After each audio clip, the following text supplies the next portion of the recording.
तुम्हाला काय प्रॉब्लेम होता? मला नीचा इश्यू होता, नी स्वेलिंग होतं आणि वाताचं प्रॉब्लेम होतं. तर मी इकडे 2-3 मंथची ट्रीटमेंट घेतली. त्याच्यामध्ये आपण मोक्सा घेतलं, ॲक्युपंक्चर घेतलं, काढे आणि रेग्युलर मेडिसिन्सने मला खूप फरक पडला. आणि टचवूड मी आता रेग्युलरली ऑफिसला व्यवस्थित जाऊ शकते. मला ट्रॅव्हलिंगला काही प्रॉब्लेम होत नाही.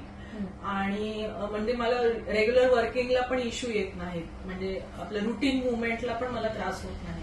चालताना जिने चढताना काय त्रास काहीच व्हायचा प्रॉब्लेम तुम्हाला? होत नाही. आता earlier it was very difficult to climb, पण आता खूप इझी झालंय मला ते.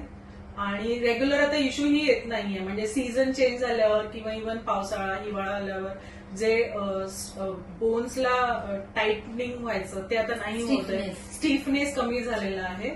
आणि रुटीन म्हणजे आता ऑल सीझन काही इतका त्रास होत नाही. थँक्यू. थँक्यू.